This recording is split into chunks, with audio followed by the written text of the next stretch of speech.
Bismillahirrahmanirrahim. Assalamualaikum warahmatullahi wabarakatuh. Perkenalkan, saya Gunarso SPD, Guru SMK Negeri 1 Pekanbaru.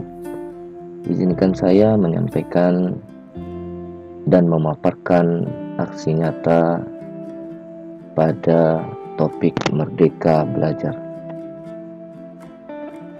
Topik 1 Merdeka Belajar bertujuan untuk yang pertama, memberikan pemahaman, gagasan, dan prinsip pendidikan berdasarkan pemikiran KHD.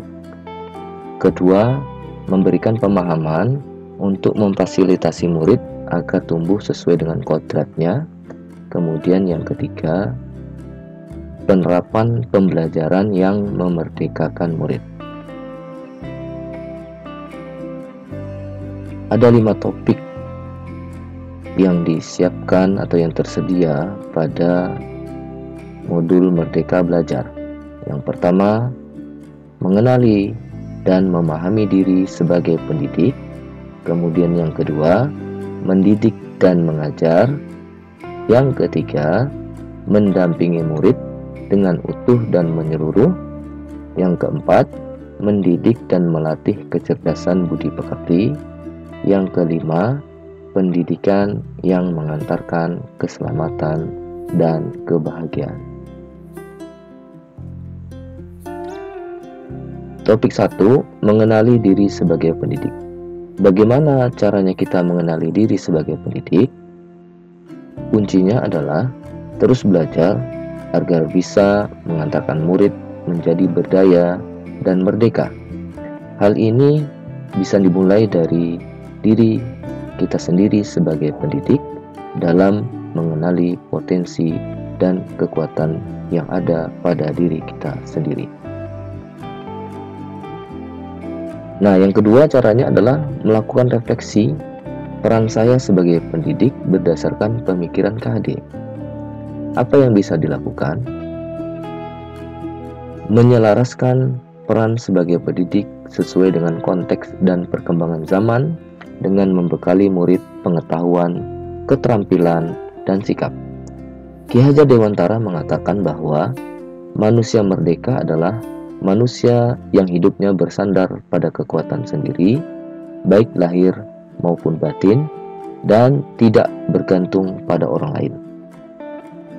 Agar murid dapat bersandar kepada kekuatannya sendiri, kita sebagai pendidik harus berupaya secara maksimal untuk menuntun murid menemukan jati dirinya, siapa dirinya, dan menuntun murid menemukan apa yang menjadi cita-citanya. Apa peran saya sebagai guru?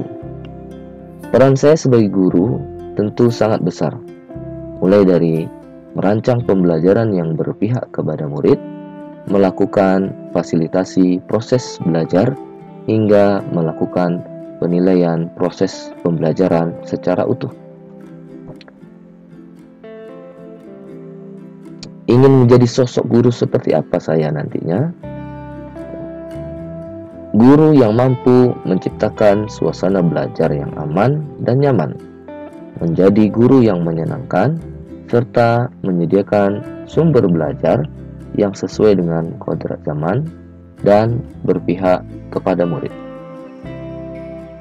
Topik 2, yaitu mendidik dan mengajar.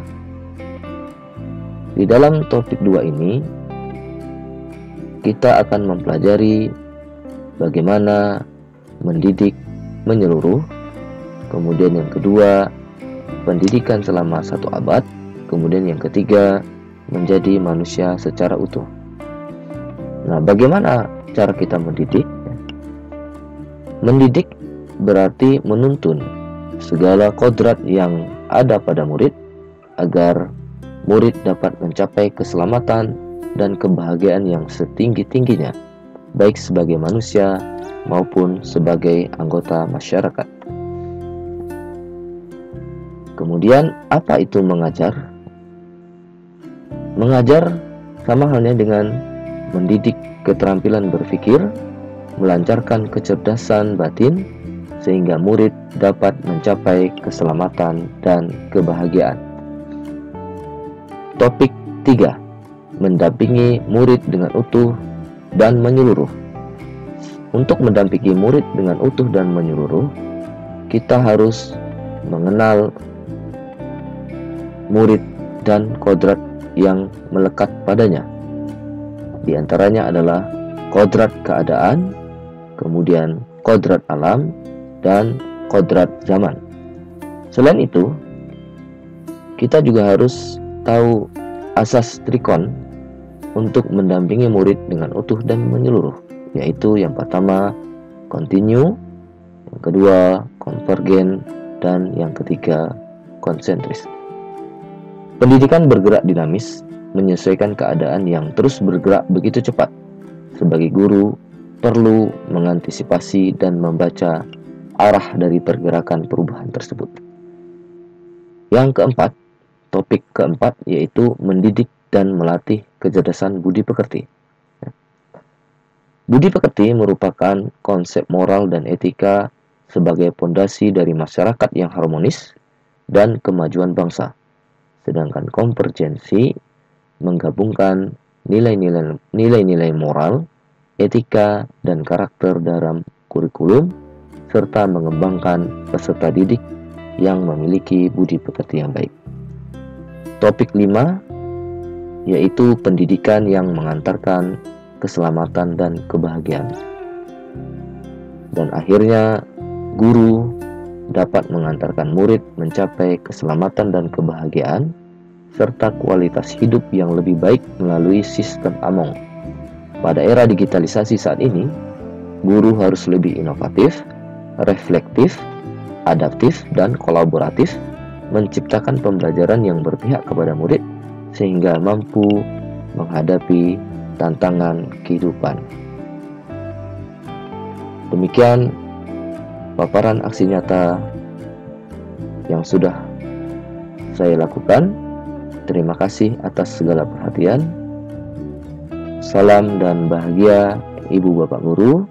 Assalamualaikum warahmatullahi wabarakatuh.